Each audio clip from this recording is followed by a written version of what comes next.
The radio crackled with static, then broke into chaos. All units. We have 6. Repeat. 6 hostile fighters inbound. Our strike package is defenseless. The operations center erupted.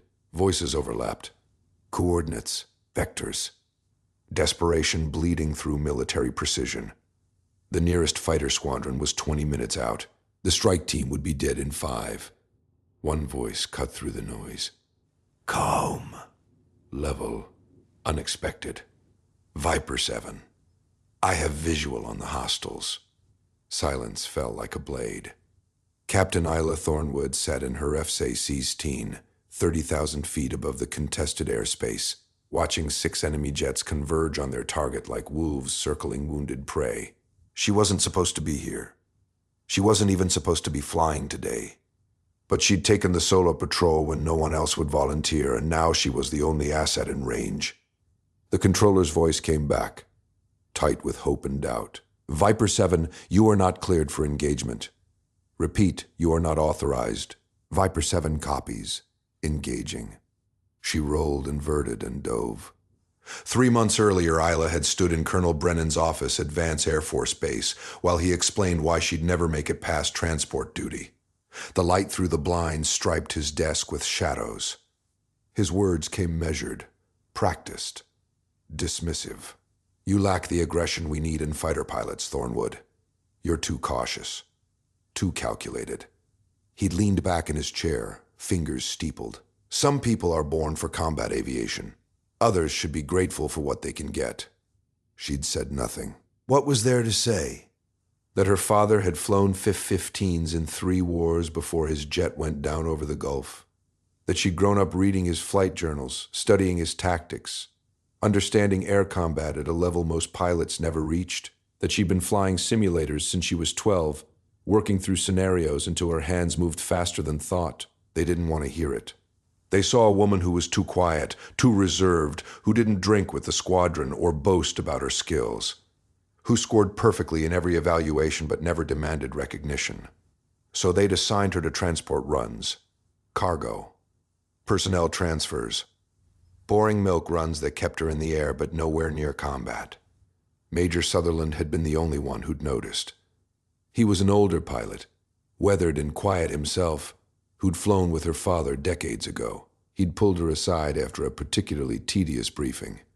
"You fly like Daniel did," he'd said simply. "Same precision, same instinct. Don't let them take that from you." Then he'd done something extraordinary. He'd arranged for her to maintain combat certification through administrative oversight. Extra simulator hours logged as maintenance checks. Night flights recorded as equipment tests. Keeping her sharp when protocol said she should be getting soft. Now, diving towards 6 enemy fighters with no backup and no authorization, Isla felt something click into place. Her father's voice echoed from memory. The jet becomes part of you. Stop thinking. Start knowing. The first hostile never saw her coming. She dropped from their altitude like a falcon. Locked tone. Fired. The AIM-120 left a white contrail across the sky. Impact. 1 down. The remaining 5 scattered, their formation breaking as they searched for the threat. She was already gone, banking hard, pulling 7 Gs, blood draining from her head as her flight suit squeezed her legs to keep her conscious. 2 of them vectored toward her. Good. That pulled them away from the strike package. She went vertical, engines screaming, climbing into the sun. They followed. Less experienced, less patient. She counted heartbeats, waiting for the exact right moment, then killed her thrust and let physics take over. The F-16 stalled at the top of the climb, hung motionless for a fraction of a second, then fell backward. She fired her thrusters sideways, spinning the aircraft 180 degrees in a maneuver called a Herbst, something most pilots only attempted in simulators. Now she faced the 2 jets that had been chasing her. They were still climbing, overshooting, vulnerable. Tone lock. Fire. Tone lock. Fire. 2 white streaks. 2 explosions. 3 down. The remaining 3 fighters realized what they were facing. Their radio chatter exploded with panicked Russian. They broke formation, tried to scatter, but Isla was already inside their decision loop. She knew what they'd do before they did it. One banked hard left. She anticipated, curved her path to intersect his. He saw her too late, tried to dive. She stayed with him, tracking him through the vertical. Squeezed the trigger. Guns. 20-millimeter rounds walked across his tail section. 4 down. The last 2 made a run for it, breaking east toward their own airspace. Smart, but not smart enough. She had position and speed. She climbed again, trading airspeed for altitude, then converted that altitude back to speed in a dive that pushed her airframe to its limits. One of them tried to turn and fight. Brave, futile. She put a sidewinder into his exhaust port from 3 miles out. 5 down. The last pilot radioed something desperate to his controllers. Isla didn't speak Russian, but she understood the tone. He was 23, maybe 24, flying his country's colors, trying not to die. She gave him a chance.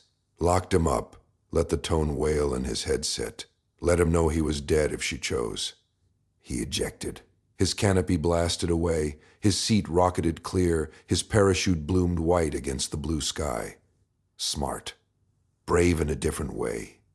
6 hostile fighters neutralized, 0 friendly casualties. The radio erupted. The strike team lead's voice came through, thick with emotion. Viper 7, I don't know who you are, but you just saved 8 lives. That was the finest flying I've ever witnessed. She didn't respond immediately. She was busy running post-combat checks, making sure her bird was intact, accounting for her munitions. When she finally keyed her mic, her voice was steady.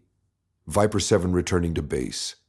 The operations center had gone silent when she'd engaged without authorization. Now it exploded with voices trying to understand what had just happened. Who was Viper 7? How had one pilot taken down 6 fighters? Colonel Brennan's face drained of color when he heard the call sign. He pulled up the flight roster. Saw her name. That's impossible, he said to no one in particular. Major Sutherland, standing in the back of the ops center, allowed himself the smallest smile. Isla landed 40 minutes later. The tarmac was crowded. Word had spread. The strike team had made it back safely, and their pilots were already telling anyone who'd listen about the lone fighter, who'd appeared out of nowhere and single-handedly destroyed an entire enemy flight. She taxied to her spot, went through shutdown procedures with the same methodical precision she brought to everything. When she finally climbed down from the cockpit, she was surrounded. The strike team lead pushed through the crowd. Captain Novak. She'd heard of him. Decorated. Respected. Someone who'd seen more combat than most pilots ever would. He stopped in front of her, his expression somewhere between awe and disbelief. "You're Viper 7?" "Yes, sir. I've been flying for 15 years. I've never seen anything like what you just did. That Herbst maneuver. Most pilots can't pull that off in a simulator. You did it in combat, under fire with 6 hostiles trying to kill you." She didn't know what to say to that. "It was the right move for the situation, sir." One of his weapons officers shook his head. "The right move would have been to wait for backup. What you did was impossible." Colonel Brennan arrived, his staff car screeching to a halt near the crowd. He climbed out, his jaw tight, his eyes hard. The crowd parted. He walked straight to Isla. "Captain Thornwood. My office. Now." Major Sutherland intercepted him. "Actually, Colonel, General Hammond wants to speak with Captain Thornwood first. He's inbound via helicopter. ETA 5 minutes. Brennan's expression flickered. A general's interest changed things. They waited in uncomfortable silence. The helicopter appeared on the horizon, its rotors thumping through the desert air. It landed near the flight line, and General Hammond emerged, a lean man in his 60s with gray hair and sharp eyes that missed nothing. He walked directly to Isla. "Captain Thornwood?" "Yes, sir. I've been reviewing the combat footage. Your aircraft recorded everything." He paused, studying her. "That was the most exceptional display of air combat skill I've seen in my career. You were outnumbered 6 to 1, engaged without authorization, and neutralized every threat without taking a single hit. Explain. She chose her words carefully. The strike package was defenseless, sir. They would have died. I was the only asset in range. The decision seemed clear. The decision to engage without authorization? The decision to act, sir, when lives are at stake. Hammond's expression was unreadable. Then he turned to Colonel Brennan. Colonel, why is a pilot of this caliber flying transport missions? Brennan opened his mouth, closed it, tried again. Captain Thornwood's evaluations indicated she lacked the necessary aggression for combat operations. Her evaluations? Hammond's voice went cold. I just watched her take down 6 fighters in under 10 minutes. I watched her execute maneuvers that would ground most pilots from G-forces alone. I watched her make tactical decisions under pressure that showed more aggression and combat instinct than most squadron commanders will ever possess. He let that sink in. So I'll ask again. Why was she flying transport? The silence stretched. Brennan's voice came out quiet. I made an error in judgment, sir. You did.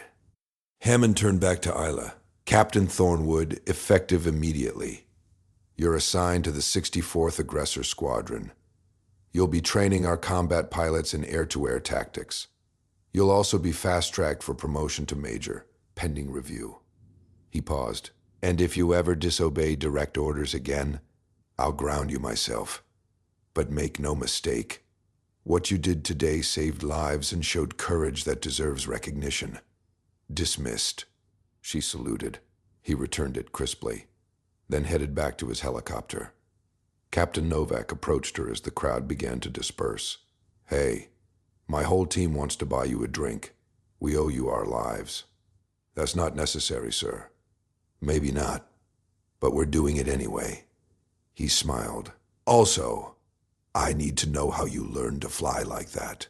Because what you did today, that's the kind of thing people will be studying for decades. She thought about her father's journals, sitting in boxes in her quarters, his notes on tactics and timing, his philosophy that air combat was about understanding patterns, about seeing 3 moves ahead, about staying calm when everyone else panicked. My father taught me, she said quietly. He believed that flying wasn't about aggression. It was about precision, about being so good that you could make the hard choices look easy. Daniel Thornwood was your father? Novak's eyes widened. I've read about him. He was a legend. He would have said he was just doing his job. Like you? She smiled slightly. Like I'm trying to, That evening, Isla sat in her quarters, her father's last journal open on her desk. The page was worn from reading, his handwriting familiar as her own. The best pilots aren't the loudest, he'd written. They're the ones who study when others celebrate, who stay sharp when others grow comfortable, who understand that real courage isn't about seeking glory, it's about doing what's necessary when no one else can. She closed the journal gently. Outside her window, the sun set over the flight line. Her FC-16 sat on the tarmac, being serviced, its skin still warm from the day's mission. Tomorrow she'd start training the next generation of fighter pilots. She'd share what her father had taught her. How to see the invisible patterns. How to stay calm in chaos. How to be the person who acts when everyone else hesitates. The strike team had gone home to their families because she'd been in the right place with the right skills and the courage to use them. That was enough. That was everything. In the operations center, they'd already started calling today's engagement the 6-skill sortie. The footage was being analyzed, studied, broken down frame by frame. Her name was spreading through military aviation circles, becoming part of the conversation about exceptional pilots. But in her quarters, Isla wasn't thinking about recognition or reputation. She was thinking about the young Russian pilot who'd had the wisdom to eject, about the strike team members who'd returned to their families, about her father who'd taught her that skill without humility was worthless, and that the best warriors were the ones who hoped they'd never need to fight. She'd proven herself today, not to Colonel Brennan or the doubters who'd dismissed her, but to the 8 pilots whose lives she'd saved, and to herself. That was the victory that mattered. If you have enjoyed the story, tell YouTube to send you more stories like this by subscribing to this channel, liking the video, and leaving a comment.